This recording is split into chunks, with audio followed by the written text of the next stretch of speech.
Good afternoon and welcome back, ladies, gents and Pikachus. So somebody responded to my debate challenge and said, okay, I'll debate you. And I said, since his account is 2 days old, he's clearly just set it up recently and it has no videos, no background, it might be a fake account. I said, okay, fine. Legitimize yourself by answering this one question, yes or no, and then I'll debate you. And the question was, do you believe all non-believers should be killed? Which obviously is how Allah instructs faithful Muslims to behave throughout his Quran. So he didn't answer it yes or no, but to his credit he did answer it, and he said he doesn't believe that Allah actually commands him to do that. So I thought, right, let's have a look through the Quran and see whether Allah does in fact command all faithful Muslims to kill the non-believers. So the first thing we need to consider is the reason why do you believe that all non-believers should be killed, yes or no, is the absolutely most important question that you can ask to any Muslim before you accept a debate with them. Because if they do not answer this question correctly, they have sinned against their religion, and that proves that they're not actually a faithful, believing Muslim. So, do you believe that all non-believers should be killed is an instruction from Allah, and we're going to look at the evidence for that.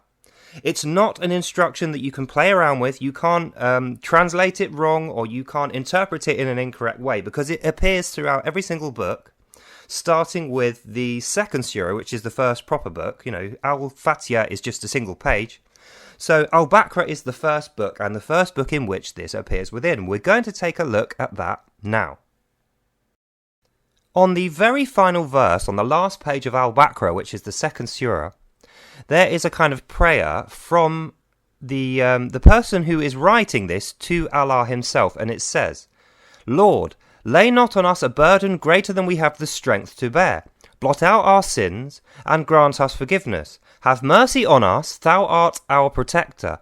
Grant us victory over the non-believers. And we know what he's talking about by saying, grant us victory over the unbelievers. He is directly referring to Allah's stated cause, which is the holy jihad. So we know that when he says victory over unbelievers, he's not talking about in a game of snakes and ladders. He's directly saying victory in a war in the holy jihad, and that means death to all non-believers. And once again, this is Allah's direct command. You cannot translate this or interpret this any other way. Now, there can be no doubt about the meaning of this. You cannot interpret this any other way. And the reason is, if we refer back further to verses 190 to 191, it says, and I quote, and engage in war for the sake of Allah against those who engage in war against you and do not transgress. Surely Allah does not love the transgressors. And kill them wherever you find them. Get out from where they got you out. And the sedition is worse than the killing. And do not engage in war with them at the forbidden mosque until they engage war with you within it. So if they engage in war with you, so kill them. Likewise is the reward of the infidels. So what he's talking about there when he says transgressors, he's talking about during Ramadan, if you see a Christian or a Jew, a polytheist, an atheist or a pagan, then you have to go and kill them, because what the transgression that they are talking about is not obediently following and believing only in Allah. So while they've written it to try and cover this up, we know, because we can refer to any other part in the Quran, what they're talking about here is infidels, transgressors, those who do not obey and follow only Allah, and the punishment for them is death. So how do we know that this is the way that it should be understood and not in the ways which Muslims will try to tell us that this should be understood? It's just in a different context, or you've just understood it incorrectly. Well, we know because previously Allah has said, and I quote, no man shall understand thy writings, you know nothing, and Allah knows and sees all. And what he's saying there is that you have to use the words provided and not layer your own interpretations over the top. And then we will refer to verse 78 in Al-Imran, where he says, there is amongst them a section who distort the book with their tongues as they read, so that you would think no part of it is the book of Allah.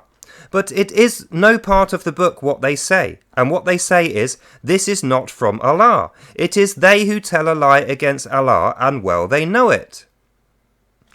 So what he's saying there is people who deny the previous words of Allah, or try to put that interpretation over the top and say it only matters in a certain context, or you can't apply it all of the time, or perhaps it only matters when you're in your own country, not when you're abroad, or any other extra interpretation that isn't 100% directly in the words of Allah, is making you an infidel. So if you do that, you're not being a faithful Muslim.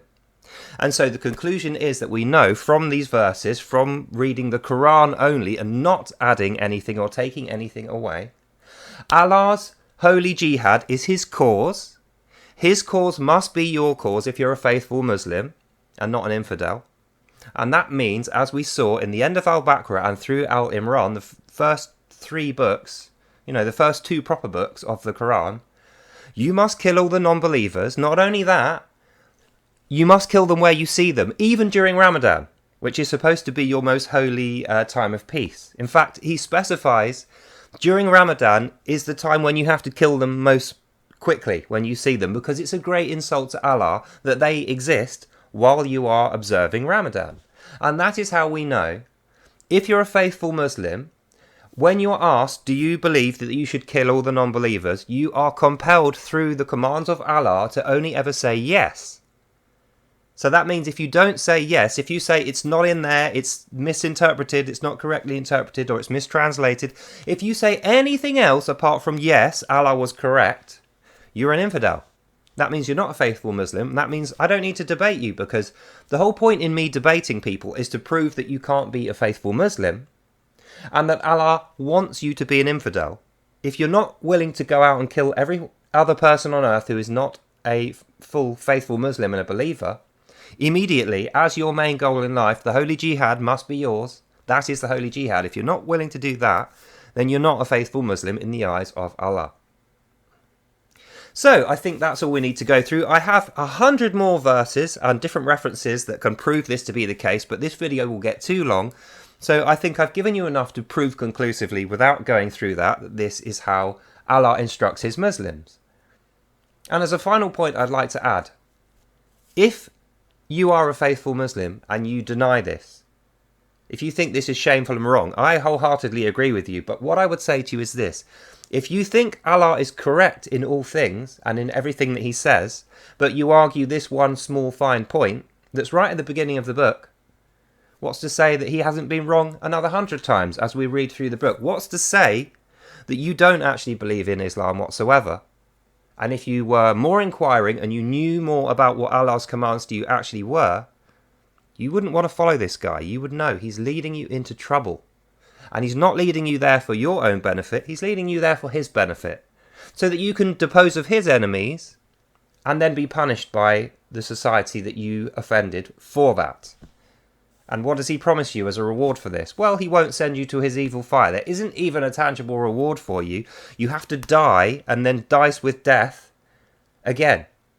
Are you going to burn in his ever fire? Are you going to go to his garden paradise? We don't know. Because as we know, the paradise doesn't exist yet. In order for that paradise to exist, every single non-believer has to die. Every Jew, Christian, polytheist, atheist, they all have to die. Then paradise is created. So that means if you kill someone, then you are punished for it, then you die, you don't go to paradise. And unless his holy jihad is complete, in full, every single one of us has to die, paradise is never created. So we can see Allah's lying to you. And that's the reason why when I asked you yes or no, do you think all non-believers should be killed? You said no. But you couldn't commit to it because you'd be an infidel.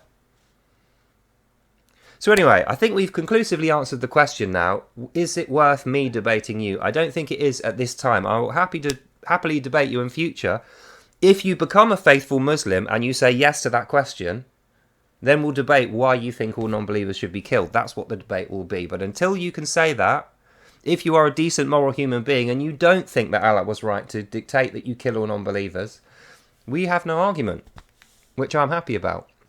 So anyway, that's the end of this video. Hope you enjoyed that. God bless you all, and I'll see you in the next one. Bye now. And just to punctuate the point, I'd like to finish on part 7, verse 80, where Allah says, "Thou seest many of them turning in friendship to these evil unbelievers. Evil indeed are their works and their souls, which have sent them forward into the result of Allah's wrath. You shall send them to hell, and in torment will they abide." So even in that verse, much later in the book, we can see Allah is very intent upon making sure you Muslims know you don't have a choice in the matter. You must kill all the non-believers. And that's the end of this video, so I hope you enjoyed that and you learnt something. God bless, and I'll see you in the next one. Bye!